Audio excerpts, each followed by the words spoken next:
வணக்கம். முனைவர் கி. ராம் கணேஷ். இன்னைக்கு நாம எட்டுத்தொகை நூல்களுள் ஒன்றான கலித்தொகை என்ற அகநூலிலிருந்து முல்லைக்கலியில் அமைந்த பாடல் ஒன்றை இந்த பதிவில் பார்க்க போகிறோம். நாம் பார்க்கக்கூடிய பாடல் 115வது பாடல். இந்த முல்லைக்கலி பாடல் பாடியவர் சோழன் நல்லொருத்திரன். கலித்தொகையில் இருக்கக்கூடிய முல்லைக்கலி பாடல்கள் முழுமையுமே சோழன் நல்லொருத்திரனால் பாடப்பட்டது. நம்முடைய பாடல் தலைவியும் தோழியும் பேசிக்கக்கூடிய வகையில் பாடல் அமைஞ்சிருக்கு. பாடல் எழுந்த சூழல் என்ன அப்படின்னு சொல்லி பார்க்குறப்போ, தலைவன் தலைவி இருவரும் அந்த களவு வாழ்க்கை, அதாவது யாருக்கும் தெரியாமல் அந்த ஒரு காதல் வாழ்க்கை வாழ்ந்துட்டுருக்காங்க. அப்போது அது வீட்டுக்கு தெரிஞ்சிருச்சு. அப்படிப்பட்ட சூழலில் தலைவியானவள் பயப்படுகிறாள்.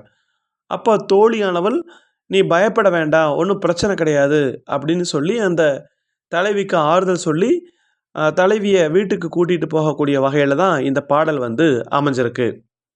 இப்போ பாடலை பார்க்கலாம். பாடல் எப்படி தொடங்குதுன்னா, தோழி நாம் காணாமை உண்ட கடுங்கல்லை மெய்கூற நாணாது சென்று நடுங்க உரைத்தாங்கு கறந்ததும் கையோடு கோட்பட்டோம் கண்டாய் என்பதாக தொடங்கி மொத்தம் 21 அடிகளில் இந்த பாட்டு அமைஞ்சிருக்கு. இப்போ பாட்டினுடைய விளக்கத்தை நாம் பார்க்கலாம். இப்போ தலைவி பேசுகிறா, தோழி பெற்றோர்களுக்கு மறைச்சு இல்லை அடுத்தவங்களுக்கு தெரியாமல் இந்த கல் குடித்த ஒருவன், கல் குடிப்பாங்க இல்லையா, அது ஒரு மயக்கத்தை தரும். அப்போது அவனுடைய உடல் என்ன பண்ணுன்னா, அந்த கல் குடித்ததை உடலுடைய நடுக்கம் இதெல்லாம் காட்டி கொடுத்துரும். அந்த மாதிரி நானும் தலைவனும் கொண்ட அந்த களவு வாழ்க்கை, அந்த குடிகாரன் எப்படி அந்த உடல் நடுக்கத்தோடு அதை குடிச்சிட்டு வந்தது அப்படியே அந்த உடம்பு நடுக்கம் காட்டி கொடுத்துருமோ, அந்த மாதிரி என்னுடைய களவு வாழ்க்கை இன்னைக்கு பிடிபட்டு போச்சு, எல்லாத்துக்கும் தெரிஞ்சு போச்சு அப்படின்னு சொல்லி அந்த தலைவி சொல்கிறாள். அதான் இல்லை சொல்கிறா, தோழி நாம் காணாமை உண்ட கடுங்கல்லை, நம்ம மற்றவங்களுக்கு தெரியாமல் குடிப்பாங்க இல்லையா கல், அது மெய்கூற நானாது சென்று நடுங்க உரைத்தாங்க. அந்த உடம்பு காட்டி கொடுத்துரும் இல்லையா, நடுங்கி காட்டி கொடுத்துரும்ல, அந்த மாதிரி கறந்ததும் கையோடு கோட்பட்டாம். கறந்ததுன்னா மறைச்சது. அந்த மறைச்சதை இன்னைக்கு நம்ம கையோடு கோட்பட்டாம், கையோடு நம்ம பிடிபட்டு போயிட்டோம் அப்படின்னு சொல்லி சொல்கிறான். அது எப்படின்னு அந்த தலைவி சொல்கிறா, நம்முடைய தலைவன் ஆயர்குலத்தை சார்ந்த அவன் ஒரு நாள் எனக்கு என்ன பண்ணான் தெரியுமா, முல்லை ஒரு காலும் கண்ணியும் மெல்லியால் கூந்தொழில் பெய்து முடித்தேன் மண். அவன் ஒரு நாள் காதலனாகிய தலைவன், அந்த ஆயர் குலத்தை சார்ந்தவன் இருக்கிறானே, அவன் ஒரு நாள் ஒரு முல்லைப்பூ சரத்தை கொண்டு அந்த முல்லைப்பூ மாலையை கொண்டு கொடுத்தான். நான் என்ன பண்ணேன், மெல்லியலே தோழியே அதனை வாங்கி கூந்தலில் அந்த தலைக்குள்ளே முடிச்சுக்கிட்டேன், தலைக்குள்ளே வச்சு முடிச்சுக்கிட்டேன். யார் கண்ணுக்கு தெரியாமல் அந்த பூவை உள்ளே வைத்து முடித்து கொண்டேன். முடிச்சுட்டு வீட்டுக்கு போன தோழி, அப்போது வெண்ணெய் உரையை விரித்து கதுப்போடே அன்னையும் அத்தனும் இல்லரா யானான அன்னை முன் வீழ்ந்தன்று. அப்போ அந்த நேரத்தில் என்னை செவிலித்தாய் கூப்பிட்டா, இங்கே வா அப்படின்னு கூப்பிட்டு தலை சீவரன்னு கூப்பிட்டா.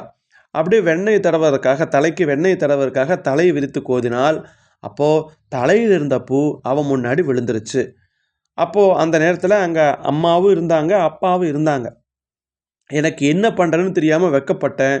எங்கள் அம்மா என்னை எதுவுமே கேட்கல, என்னை கோவப்படவும் இல்லை. இந்த தீயை தொட்டவங்க அப்படியே ஒரு மாதிரி பயப்பட்டு அந்த இடத்த விட்டு எழுந்து பின்னாடி போயிடுவாங்க இல்லையா, அந்த மாதிரி எங்கள் அம்மாவும் போயிட்டா. அதான் சொல்கிறான். அதாவது ஒரு நாள் புல்லெனத்த ஆயர் மகன் ஆகிய அந்த தலைவன் முல்லை ஒரு காலும் கண்ணியும், அந்த முல்லைப்பூ கொடுத்தான் தோழியை மெல்லியால் நான் கூந்தலில் பெய்து முடித்தேன். நான் தலைக்குள்ள அந்த கூந்தலுக்குள்ளே வச்சு முடிச்சுக்கிட்ட தோழியாய் வெண்ணெய் உரையை விரித்து கதுப்போட, அந்த வெண்ணெய் பூசி அந்த தலைமுடியை சீவுறதுக்காக அந்த செவிலித்தாய் கூப்பிட்டாள்.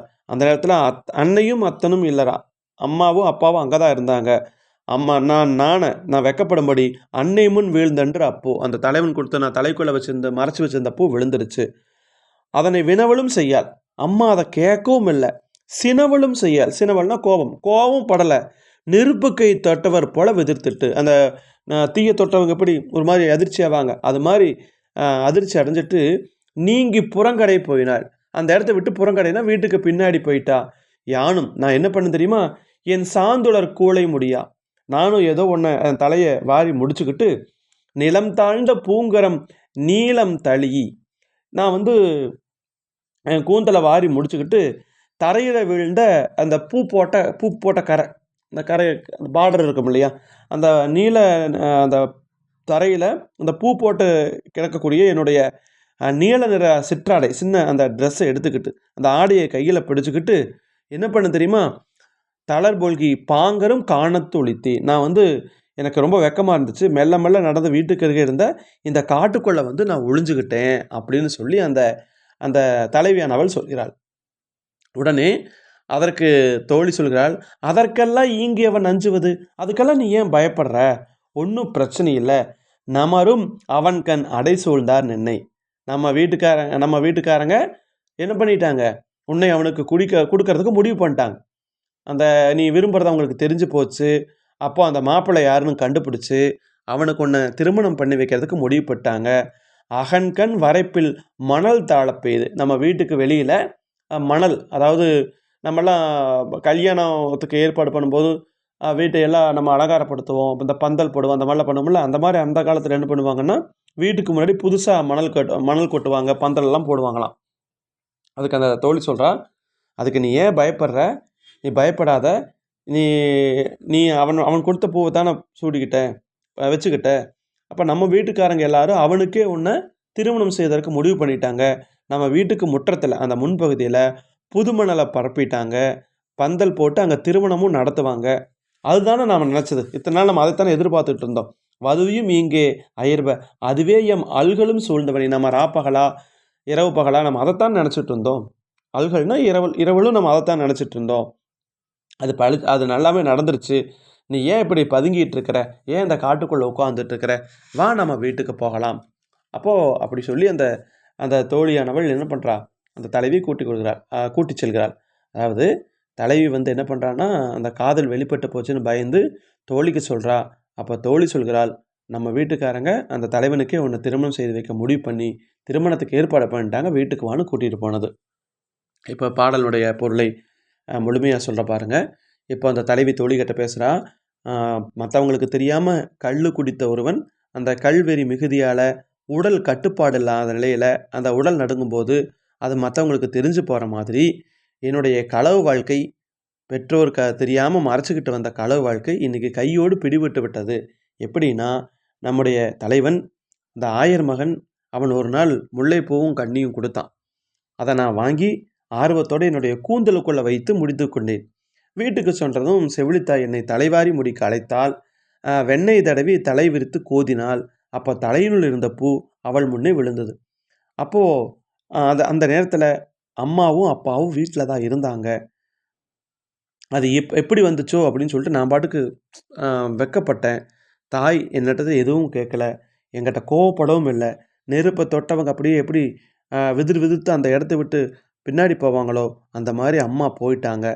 நானும் என்னுடைய கூந்தலை வாரி முடிச்சுக்கிட்டு தரையில் கிடந்த என்னுடைய பூ போட்ட அந்த நீல நிற சிற்றாடை, அந்த ஆடையை கையில் படிச்சுக்கிட்டு மெல்ல மெல்ல நடந்து வீட்டுக்கு பக்கத்தில் இருந்த இந்த சின்ன காட்டுக்குள்ளே வந்து ஒளிஞ்சுக்கிட்டேன், என்னாகுமோ ஏதாகுமோ அப்படின்னு சொல்லி அந்த தலைவி சொல்கிறாள். அதற்கு தோழி சொல்கிறா, அதற்கு ஏன் இங்கே இப்படி பயந்து நடுங்கிற, பயப்படாத, நீ தலைவன் கொடுத்த பூவை தானே சூடிக்கிட்ட, அதனால் நம்ம வீட்டுக்காரங்க எல்லாம் அவனுக்கே உன்னை திருமணம் செய்வதற்கு முடிவு பண்ணிட்டாங்க. நம்ம வீட்டு முற்றத்தில் புது மணலை பரப்பிட்டாங்க, பந்தல் போட்டு அங்கே திருமணம் நடத்துவாங்க. அதுதானே நாம் தினம் தினம் நினச்சது இல்லையா, இரவெல்லாம் நம்ம அதைத்தான் நினச்சோம். அது இப்போ பழிச்சிருச்சு, நீ ஏன் இப்படி பதுங்கிட்டு இருக்கிற, வீட்டுக்கு வா போகலாம் அப்படின்னு சொல்லி அந்த தோழி தலைவி கூட்டி செல்வதாக அந்த பாடல் வந்து அமைந்திருக்கிறது. பாடலை பாருங்க. தோழி நாம் காணாமல் கொண்ட கடுங்கல்லை மெய்கூற நானாது சென்று நடுங்க உரைத்தாங்கு கறந்ததும் கையோடு கோட்பட்டாம் கண்டாய். நம் புள்ளினத்த ஆயர் மகன் சூடி வந்ததோர் முல்லை ஒரு காலும் கண்ணியும் மில்லையால் கூந்தலில் பெய்து முடித்தேன் மண்.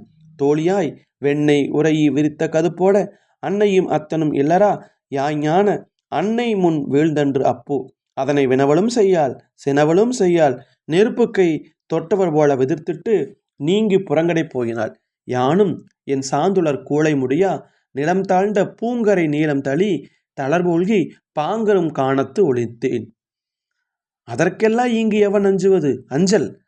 அவன் கண்ணி நீ புனைந்தாயாயின் நமரும் அவன்கண் அடை சூழ்ந்தார் நின்னை அகன்கண் வரைப்பில் மணல் தாளப்பை